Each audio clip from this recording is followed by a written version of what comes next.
बहुत समय पहले की बात है। विजयपुर नाम के एक समृद्ध राज्य में एक सीधे और न्यायप्रिय राजा महेंद्र का शासन था। उनके राज्य में एक पुराना और अनुभवी मंत्री था जो बहुत बुद्धिमान और ईमानदार था। लेकिन कुछ ही समय बाद राज्य में एक नया मंत्री आया जिसका नाम था चक्रधर। चक्रधर बहुत ही चतुर और मीठी बातें करने वाला था। वह राजा की प्रशंसा करने में कभी पीछे नहीं हटता था और हर बात में उन्हें यह महसूस कराता था कि वही सबसे बुद्धिमान है। धीरे धीरे चक्रधर ने राजा का विश्वास जीत लिया और पुराने मंत्री को दरकिनार कर दिया। एक दिन चक्रधर ने राजा से कहा, महाराज, आपके राज्य का खजाना खाली हो रहा है। हमें इसे भरने के लिए एक नई नीति अपनानी चाहिए। राजा ने पूछा, कैसी नीति मंत्रीवर? चक्रधर ने कहा, महाराज, मैं एक ऐसा कर टैक्स लगाऊंगा जो गरीब और मध्यम वर्ग के लोगों पर भारी होगा, लेकिन अमीर व्यापारी और सामंतों को इससे छूट मिलेगी। राजा चौंक गए, परंतु यह तो अन्याय होगा।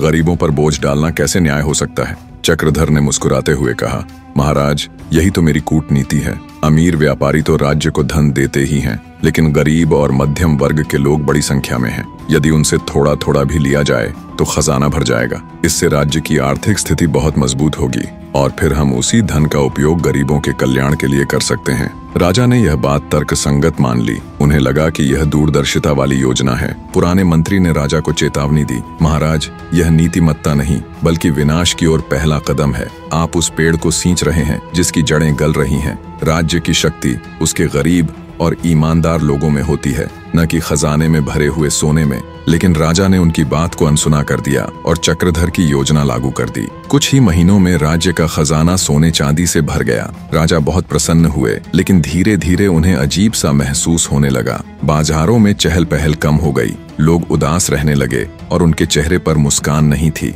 एक दिन एक बूढ़ा किसान राजा के पास आया। उसने कहा, महाराज, आपके राज्य का धन तो बढ़ गया है, लेकिन हम किसान अपनी जमीनें और घर बेचने को मजबूर हैं। जिस जमीन पर हम सालों से मेहनत कर रहे थे, अब उस पर हमारा कोई अधिकार नहीं रहा। राजा ने पूछा, परंतु यह तो केवल एक नियम है। किसान ने नम्रता से कहा, महाराज, एक पेड़ तभी फलता फूलता है जब उसकी जड़ें मजबूत हों। आपने तनों और पत्तों को सुंदर बनाने के लिए जड़ों को पानी देना बंद कर दिया है। ये आम लोग ही राज्य की जड़ें हैं और आप इन्हें ही खोखला कर रहे हैं। यह सुनकर राजा महेंद्र को अपनी गलती का एहसास हुआ। उन्हें समझ आ गया कि चक्रधर ने उन्हें सिर्फ बाहरी धन का लालच दिया था, जबकि उसने राज्य की आत्मा को बेच दिया था।